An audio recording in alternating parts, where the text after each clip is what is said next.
The great halls of the Galactic Court were silent except for the soft hum of floating screens. For 3,000 years, these halls had seen the same thing happen over and over again. Alien beings would walk in with their lawyers. They would speak in fancy words. The judges would listen and make their choice based on old rules. Everything was neat and clean and boring. Judge Vell sat on his tall chair made of crystal. His blue skin glowed softly in the court lights. He had been a judge for 200 years. In all that time, every case was the same. The lawyers would quote old laws. They would use big words that meant nothing. Then he would pick the side that followed the rules best. It was simple. It was boring. But it worked. The other judges were just like him. Judge Kara had green tentacles that moved when she thought hard. Judge Zex had 4 eyes that never blinked. They all knew exactly what would happen in every case before it even started. Today should have been like any other day. The court clerk, a small purple alien named Pip, looked at his list. Next case, he called out in his squeaky voice. Captain Jean versus the Big Star Trading Company. Cargo dispute number 4392. Judge Vell sighed. Another boring cargo case. Someone would claim the other side broke their deal. Lawyers would argue for hours about tiny details in the contract. He would pick a winner based on which lawyer knew the old rules better. But something was wrong. Only one person walked through the big court doors. He was tall with black hair and brown eyes. He wore simple clothes, just a blue jacket and black pants. No fancy court robes. No floating briefcase full of law books. He carried only a small computer pad. "Where is your lawyer?" asked Pip, looking confused. The human smiled. "I am Gene Park. I do not need a lawyer." The entire court went quiet. In 3,000 years, nobody had ever said those words. Every being in the galaxy hired lawyers for court. It was the way things worked. Even the smallest creatures from the mud planets of Zeta Prime hired lawyers. Judge Vell leaned forward. "You must have a lawyer.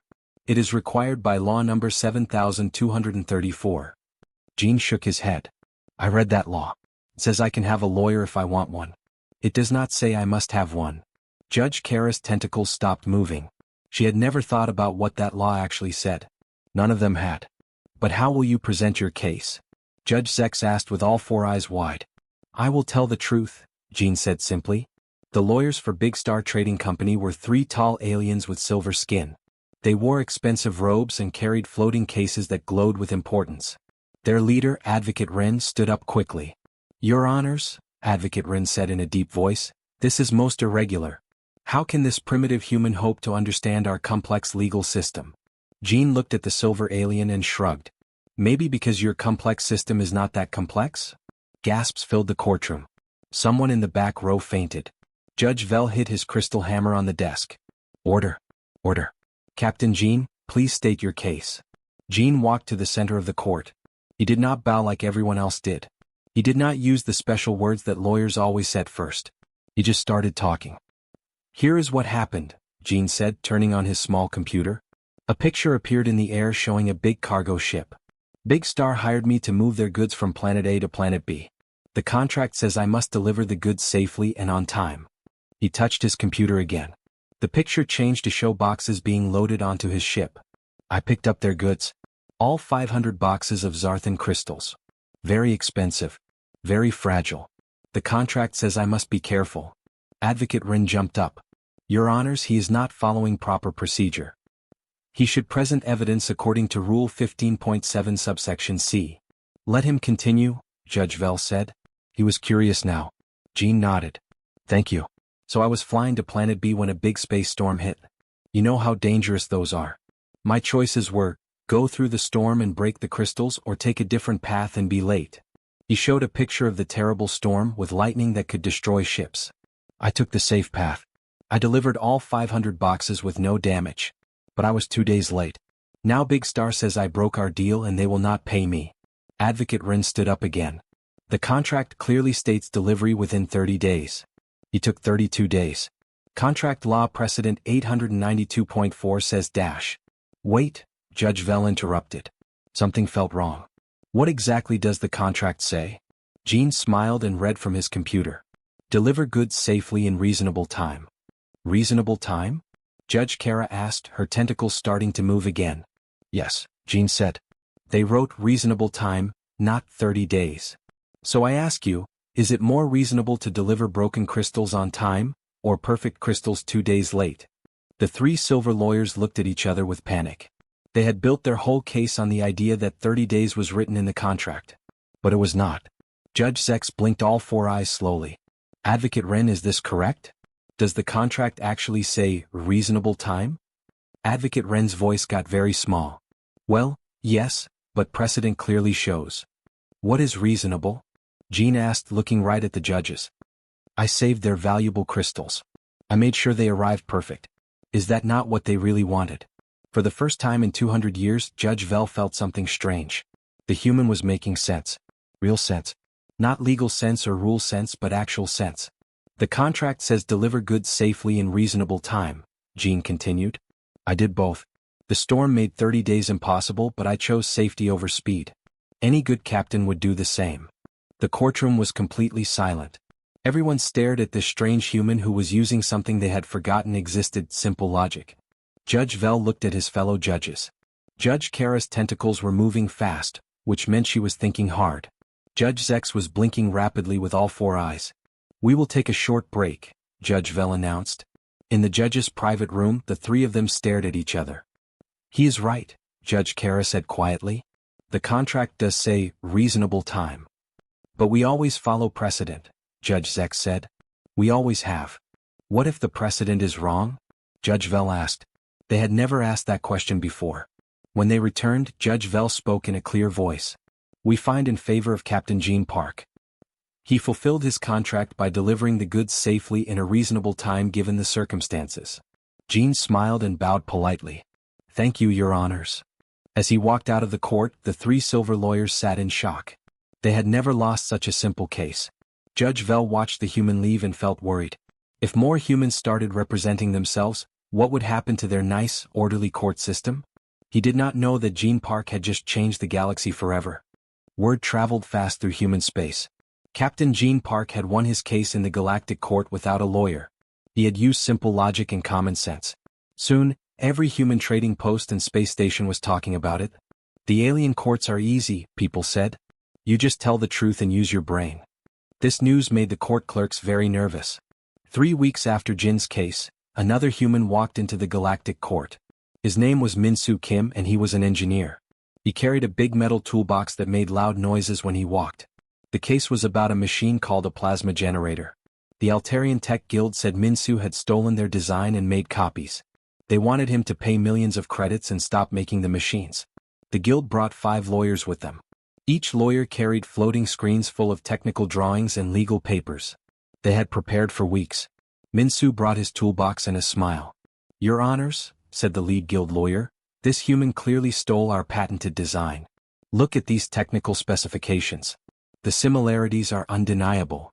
Judge Vel remembered the Jean Park case. He was starting to worry about humans. Mr. Kim, do you have legal representation? No, Your Honor, Min-Soo said cheerfully. I do not need lawyers for this. But this is a very complex technical case, Judge Kara said, her tentacles waving with concern. Min-Soo opened his toolbox. Not really. May I show you something? Before anyone could stop him, Min-Soo started pulling parts from his toolbox. Wires, metal pieces, and glowing crystals spread across the table in front of him. What are you doing? Asked Judge Zex, blinking all 4 eyes rapidly. Building a plasma generator, Min-Soo said simply. To prove this is not stealing. The guild lawyers jumped up. Your Honors, this is highly irregular. He cannot just build machines in a courtroom. Let him continue, Judge Vel said. He was curious again, just like with Jean Park. Min-Soo worked with his hands while he talked. See, the guild says I stole their design. But look how simple this is. He connected 2 wires and a small light turned on. Any good engineer can figure this out. You take a power source, add a plasma chamber, connect the magnetic fields, and there you go. Sparks flew as he connected more parts. The judges leaned forward to watch. They had never seen anything built in their courtroom before. The guild's patent says they invented this design, Min-Soo continued, adding more pieces. But plasma generators work only one way. It is like patenting gravity or breathing. You cannot own basic physics. More sparks flew. The machine started humming. See, Min-Soo said, stepping back. His homemade plasma generator glowed softly and worked perfectly. I did not steal anything. I just used my brain and basic science. Any engineer in the galaxy could build this. The guild lawyers stared in shock. Their client had claimed the design was so complex that only they could create it. But Minsu had just built one in 20 minutes using spare parts. Judge Vel felt that strange feeling again. The human was right. How could anyone own something so basic? The guild has 17 similar patents, Minsu added. All for simple machines that use basic science. That is like patenting how to make fire or how to add numbers. The court was silent except for the quiet hum of Minsu's machine. Judge Vel made his decision. We find in favor of Mr. Kim. The patent is too broad and covers basic scientific principles. Minsu packed up his tools and left. The guild lawyers sat in stunned silence. But the real chaos started 2 days later. Farmer Hygiene Lee arrived at the court carrying a large basket. She had been accused of breaking genetic modification laws. The Galactic Agriculture Board said her vegetables were too perfect and must be artificially changed. She brought no lawyers. Just her basket and dirty farming clothes. Your Honors, she said in a kind voice, they say I changed the genes of my vegetables. That is not true. I just love them properly. The Agriculture Board lawyers were ready. These vegetables are impossibly perfect. No natural plant can grow this well. She must be using illegal genetic modification. Hygiene opened her basket. The smell of fresh vegetables filled the entire courtroom. She had brought tomatoes, carrots, and something called lettuce. Would you like to try some? She asked the judges. Judge Kara, who was a plant eater, looked interested. Is this proper court procedure? I do not know about procedure, Hygiene said. But I know about vegetables. Taste will tell you the truth. She cut a tomato into pieces and offered them to the judges. Judge Kara took a small bite. Her tentacles stopped moving completely. Her eyes grew wide. This is incredible. The flavor is so rich and complex. Judge Zex tried a piece too. He had never tasted anything so delicious. How is this possible? Love, Hygiene said simply. I talk to my plants every day. I give them good soil, clean water, and sunshine. I pay attention to what they need. No genetic changes, just care. The Agriculture Board lawyers looked confused. But the tests show impossible growth rates and nutrition levels. Of course, Hygiene nodded. Happy plants grow better. It is not complicated. Judge Vel tried the vegetables too. They were amazing. Better than anything he had ever eaten. This is just good farming? He asked. Yes, Your Honor. My grandmother taught me. Her grandmother taught her. We have grown food this way for thousands of years. The case was dismissed immediately. The Agriculture Board withdrew all charges and begged Hygiene to teach their scientists her methods. Within a week, restaurants across the galaxy were fighting to buy human-style vegetables. Back in his office, Senior Advocate Zilthara of the Galactic Bar Association was having a panic attack. Humans were winning cases with logic, practical demonstrations, and vegetables. They were making lawyers look useless. He called an emergency meeting. We have a problem, he told his fellow advocates. Humans are practicing law without proper training. They are introducing chaos into our orderly system. They make judges think instead of just following rules. What can we do? Asked another lawyer. Zilthara looked grim. We must stop them before they destroy everything we have built. But it was already too late. The word was spreading through human space faster than hyperspace travel. The galactic courts were not scary places full of complicated rules. They were just places where truth and common sense won. More humans were coming. And they were bringing their dangerous ideas with them. The news about humans winning court cases spread like wildfire across the galaxy. Every day, more humans walked into galactic courts without lawyers. Every day, the established legal system became more confused. Judge Vel was getting worried. In just 2 months, he had seen Gene Park use common sense, Min-Soo Kim build machines in court, and Hygiene Lee win a case with vegetables. Each time, the humans made perfect sense. Each time, the traditional lawyers looked foolish.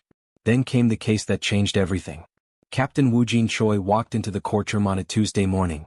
He was accused of breaking 17 different space traffic laws while flying through the Vega Nebula. This was serious. Most beings who broke even one space law faced exile from civilized space. The prosecution brought 12 lawyers and a holographic legal assistant. They had prepared for months. Their evidence files were so big they needed 3 floating platforms just to carry them all. Wu Jin brought a metal cup full of coffee and his ship's computer records. Your Honors, said Chief Prosecutor Merdok, this human has violated every major space traffic regulation. Illegal speed changes, unauthorized route deviations, improper communication protocols. The evidence is overwhelming. Judge Vel looked at Wu Jin. These are very serious charges. Are you certain you do not want a lawyer? Wu Jin took a sip of his coffee and smiled. No thank you, Your Honor. This is simple. Let me tell you what really happened. He activated his ship's holographic display. The courtroom filled with images of space, stars, and swirling clouds of gas. 3 weeks ago, I was flying my cargo ship through the Vega Nebula, Wu Jin began. Normal route, normal day. Then my sensors started going crazy. The hologram showed his ship's dashboard flashing red warnings. Solar storm coming in fast. Huge one. The kind that can fry a ship's electronics and kill everyone inside. Judge Kara's tentacles started moving with interest. Judge Zex leaned forward. The navigation beacon told me to go left, Wu Jin continued, pointing to the hologram. But look what was to the left. The image showed a massive field of deadly plasma energy. Flying into that would have been suicide. The shipping lane rules said maintain constant speed, but at that speed I would have hit the plasma field in 10 minutes. Wu Jin paused and looked directly at the judges. So what would you do? Follow the rules and die? Or break the rules and live? For the first time in his 200-year career, Judge Vel found himself holding his breath. This was not a legal argument. This was a life-or-death story. I chose to live, Wu Jin said simply. I changed course. I sped up. I used emergency communication channels. Every single thing the prosecution says I did wrong. The hologram showed his ship dodging through space, avoiding the deadly storm. But that's not the whole story, Wu Jin continued. His voice got more excited. While I was running from the storm, my sensors picked up distress signals. 3 other ships were caught in the plasma field. Small ships with families inside. The judges were now completely focused on his story. Even the court clerks had stopped their work to listen. So I had another choice, Wu Jin said. Keep running and save myself or go back and help them. The hologram showed his ship turning around and flying directly toward danger. I went back. I used my ship's shields to protect the smaller ships. I guided them out of the plasma field using the emergency channels. We all escaped together. Judge Vel realized his heart was beating fast. And everyone survived? All 47 people, Wu Jin nodded, including 12 children. The courtroom was completely silent. The 12 prosecution lawyers sat with their mouths open. Chief Prosecutor Merdok finally spoke. But you still broke the laws. Yes, Wu Jin agreed cheerfully. Every single one. And I would do it again tomorrow. Judge Vel felt something he had never experienced in court before. He was proud of this human's choices. The rules seemed suddenly very small and unimportant. Case dismissed, he said immediately. All charges dropped. The prosecutors stared in shock. Wu Jin finished his coffee and left with a smile. But the Real Revolution came 1 week later. Dr. So Young Kong arrived to face the Centaurian Medical Consortium. They accused her of breaking her research contract by sharing medical data without permission. The penalty was complete exile from the medical field. The consortium brought their best contract lawyers. They had every comma and period of the agreement memorized. So Young brought her passion for healing people. Your Honors, said the consortium's lawyer, the contract is clear. Section 12.4 states that all research data remains property of the consortium. She violated this by sharing her plague research with doctors on Kepler Station. Is this true? Judge Vel asked So Young. Yes, she replied. I shared my research. People were dying. The contract forbids this, the lawyer insisted. Legal precedent demands punishment. So Young stood up. Your Honor, may I ask you something? What do you think the contract was really meant to do? Judge Kara's tentacles slowed. What do you mean? The consortium wanted to protect their investment in my research. They did not want competitors to steal their work and make money from it. That makes sense, right? The judges nodded. But when the plague hit Kepler Station, I was not helping competitors make money. I was saving lives. Children were dying while I had the cure on my computer. So Young's voice grew stronger. So I ask you, what was more important? Following the exact words of the contract, or following the spirit of why the contract existed? Judge Zex blinked all 4 eyes rapidly. The spirit of the contract? Yes. They wanted to prevent theft for profit. I was not stealing for profit. I was sharing to save lives. The contract says I cannot share data, but surely it does not mean I should let people die. For the first time in galactic legal history, Judge Vel found himself caring more about what was right than what was written. The intent of the contract, he said slowly, was to prevent commercial theft, not to prevent life-saving medical treatment. Exactly, So Young smiled. Sometimes the spirit of an agreement matters more than its exact words. The case was decided in So Young's favor. But more importantly, she had introduced something revolutionary to galactic law, the idea that intent mattered more than literal words. After the case, Judge Vell sat alone in his chambers. For 200 years, he had followed rules without thinking about why they existed. Now humans were making him question everything. The legal system was changing. And Judge Vell was not sure if that was terrifying or wonderful. 6 months had passed since Captain Wu Jin's dramatic rescue story and Dr. So Young's argument about contract intent. The Galactic Court was in chaos. More humans came every day, each one bringing new ways to think about law and justice. The judges were starting to question rules they had followed for thousands of years. But nothing had prepared them for Hyun-Woo Nam. The retired teacher walked into the courtroom on a quiet Thursday morning. He was a small, gentle man with kind eyes and gray hair. He wore simple clothes and carried only a worn leather bag.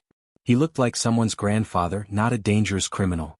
But the charges against him were the most serious anyone had ever seen. The Galactic Education Ministry accused Hyun-Woo of corrupting young minds across 17 different planets.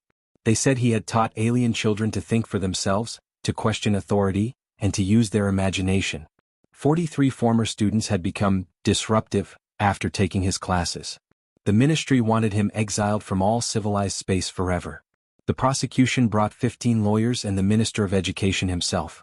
They had videos, documents, and testimony from worried parents. Their evidence filled half the courtroom. Hyun-Woo brought his old leather bag and a warm smile. "Your Honors," announced Chief Prosecutor Viltar, "this human has committed the worst crime possible against our ordered society. He has taught children to rebel against proper authority and think dangerous thoughts." Judge Vell looked tired. After months of confusing human cases, he just wanted something simple and clear. "Mr. Nam, these are very serious charges. The evidence against you seems overwhelming." Hyun-Woo nodded politely.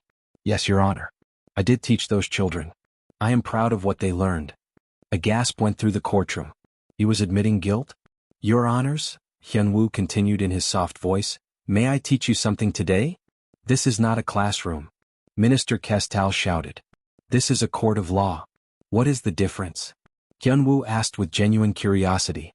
Judge Kara's tentacles stopped moving. What do you mean? Both places seek truth, yes? Both want to understand what is right and wrong? Both want to make things better?"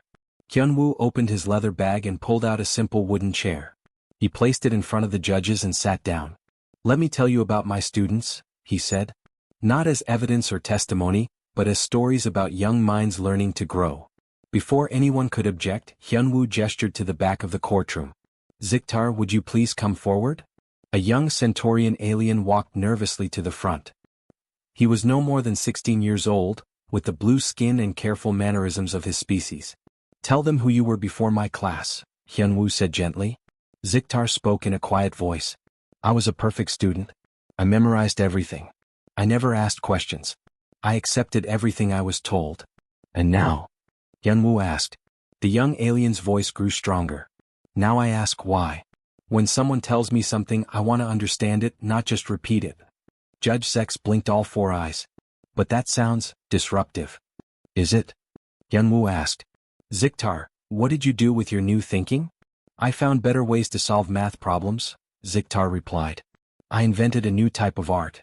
I helped my little sister learn faster by explaining things differently." Hyun-Woo smiled. "Dangerous, yes?" Another student came forward. Then another.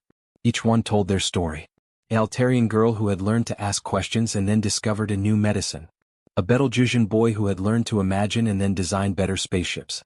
"These children are not rebels," Hyun-Woo said. "They are thinkers. They are creators. They are exactly what the galaxy needs." Prosecutor Viltar jumped up. "Your Honors, this is clearly improper. He is manipulating the court with emotional appeals." "Am I?" Hyun-Woo asked, turning to face the prosecutor. "Or am I just showing you the truth? Tell me, counselor, what is the purpose of education?" To teach proper behavior and respect for authority," Viltar replied automatically. "Why?" Hyun-Woo asked simply. The prosecutor paused. Because that is how society functions." "Why should society function that way?" Another pause, longer this time. "Because it always has." "Is that a good reason?" Hyun-Woo asked gently. "Should we do things just because we always have?" Judge Vel felt something strange happening in his mind. For 200 years he had made decisions based on precedent and old rules. He had never asked why those rules existed. Hyunwoo turned to the judges. Your Honors, you have followed laws for thousands of years. But can you tell me what justice means? Not legally but personally. What does it mean to you? The question hung in the air like a challenge. Judge Kara's tentacles began moving frantically. Justice is following the established legal procedures. But why? Hyunwoo asked. What is the point of procedures? To ensure fairness, Judge Zex replied slowly. Good. And what is fairness? Judge Vel found himself thinking harder than he had ever thought before. Fairness is treating everyone properly. What does properly mean? The questions kept coming, each one simple but somehow impossible to answer. Hyunwoo was not attacking the legal system. He was asking it to explain itself. Minister Kestal stood up angrily. This is ridiculous. The system works. It has worked for thousands of years. Has it? Hyunwoo asked calmly. Does it create justice? Does it help people? Does it make the galaxy better? The courtroom fell completely silent. No one had ever asked these questions before. Judge Vel felt something breaking inside his mind. Not breaking in a bad way but like an old wall falling down to let in fresh air. For the first time in his life he was thinking about why he was a judge, not just how to be one. Judge Vel started to speak then stopped. I do not know if I can answer that. Judge Kara spoke in a whisper. I have never thought about what justice actually means. Judge Zex was blinking all four eyes rapidly. Have we been following rules without understanding them? Hyunwoo smiled sadly. Your Honors, I have not corrupted these children. I have taught them to think. If that is dangerous to your system, then perhaps you should ask yourselves why thinking is threatening. 3 of the assistant judges quietly left their seats and walked out of the courtroom. The court reporter stopped writing and stared at his papers with confusion. 2 of the prosecution lawyers began discussing whether they wanted to keep being lawyers. The silence stretched on for 27 minutes. Finally, Prosecutor Viltar spoke in a shaking voice. Your Honors, I am not sure what I am trying to prove anymore. Hyunwoo was found not guilty. But more importantly, he had done something no one had ever done before. He had made the entire legal system question its own purpose. The galaxy would never be the same. 6 months after teacher Hyunwoo Nam made the entire galactic court question its own purpose, emergency meetings were happening across the galaxy. Politicians, judges and lawyers gathered on every major planet to discuss the same terrifying problem: humans. The crisis had grown beyond anyone's imagination. Every day more humans walked into courts without lawyers.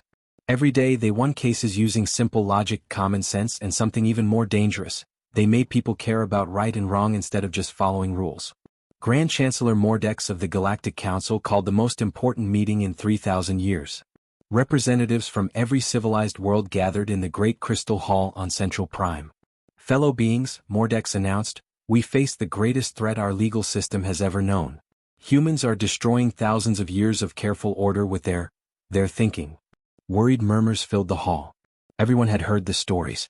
Captain Jean Park who used common sense. Engineer Min-Soo Kim who built machines in court. Farmer Hygiene Lee who won with vegetables. Captain Woojin Choi who made judges care about saving lives.